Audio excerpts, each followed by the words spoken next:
Good morning, everyone. My name is Mike Doody. I'm a science teacher at William Penn High School in the Colonial School District in Newcastle, Delaware. This morning I have the pleasure of talking to you about my unit that I wrote in Jordan Petchia's Fires, Floods, and Drought seminar titled Newcastle and Climate Change. So just real quickly before I hand it over to Tyshira, I'm going to talk to you real briefly about the unit. So I started this unit with the goal of helping students develop a better understanding of what climate change was, specifically with a focus on how it is currently and will in the future impact our community. The goal being, climate change is this abstract thing. We think about it, happening by 2100, and it's abstract, and it's not at our front doorsteps. But that's the wrong type of thinking. It actually is. Climate has already changed, and it's only going to get worse. So some of the things that we did in this activity were a greenhouse effect lab. So students dropped Alka-Seltzer into an Erlenmeyer flask and then measured the temperature over time.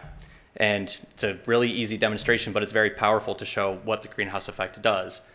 From there, we moved into a climate impacts mapping activity where students read excerpts from several different texts, and then we made maps to show the visual impacts of climate change.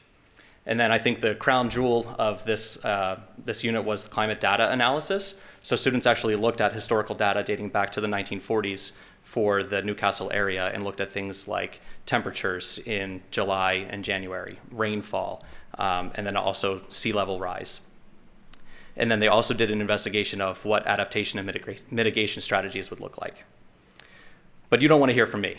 You're here to listen to student experiences. So without further ado, I'd like to introduce my 12th grade student, Tyshira Kearse. Take it away.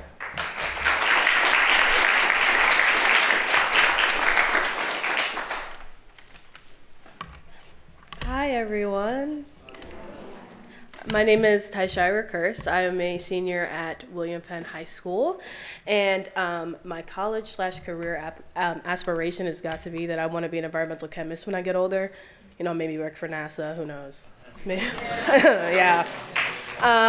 So I'm going to give you a little overview of our unit. So we discussed climate change. We studied what it is, why it's happening, and how do we know that this is happening. So to figure out how we know this is happening, we did a data analysis, as Mr. Doody said, and we studied climate data from Newcastle and saw that our summers are unfortunately getting hotter. We have more extreme heat than we used to. We get more rainfall, and our sea level has risen significantly.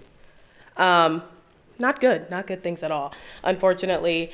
And so as well, we did a mapping activity, which he also said, which we read excerpts from the National Climate Assessment to learn about how different regions in the US are impacted by climate change. And the biggest impacts in the Northeast have to do with sea level rise, hotter summers, and changing precipitation patterns. We also took this data and we turned it into graphs. We looked at the planet, the country, and Delaware. So here we have our July temperature anomaly. And as you can see through the trend line, you can go next. Okay. Our trend line that as the years and the decades go on, temperatures keep rising in Fahrenheit degrees. So this is for July, and then extreme precipitation events in Newcastle. Precipitation is also rising within the trend line. And then, come on. You see what I'm seeing when I say that we're struggling with sea level rise? Please tell me you see the problem. Thank you. All right, so here is our mapping activity. So when we read the National Climate Analysis assessment, we picked out what we believed was the most important impact from the reading. And we took these, we wrote them on sticky notes, and we put them in the regions of the what we were reading about where this impact was taking place. So this is the US. This was all of our work. This is Delaware. And then we did globally, I believe. Right here. Pretty cool, actually, to look at my work. And then we did an activity that stood out the most to me. That's got to be the most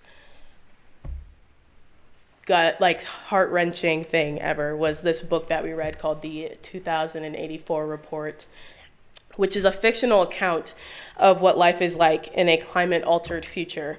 However, it reads like a nonfiction. So I'm going to read this excerpt from the chapter called Tuvalu. We burned almost no coal or oil. Experts here at the museum say that Tuvalu emitted far less carbon dioxide than a small New Zealand town of the same population.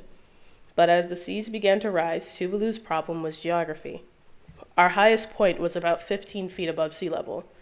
And at my birth, most of Tuvalu was less than 6.5 feet above sea level. If the sea kept on rising, we had no higher land to retreat to. When we learned that scientists were predicting the sea would rise by 3 feet or more, we knew if they were right, Tuvalu was doomed. So Tuvalu is a city that contributes the least to climate change, but they are likely to suffer the most with climate change, unfortunately. So all of this to say, to prevent this from becoming a reality, we absolutely need to do something about this, which is when we started discussing mitigation and adaptation strategies. And the only mitigation strategy that matters is, simply put, we need to stop burning fossil fuels. We need to stop burning fossil fuels. It's easier said than done, but it has to be done. This unit mattered to me because it didn't just feel like another assignment. It has a connection to my future career in environmental chemistry. And it's something that means so much to me that I can quite literally give a 40-minute presentation on this without preparation. Not saying I'm unprepared now, just saying. But I absolutely enjoyed this unit, and I want to thank Mr. Doody again so much for letting me come here and allowing me to present your work. So thank you so much for coming to my TED Talk.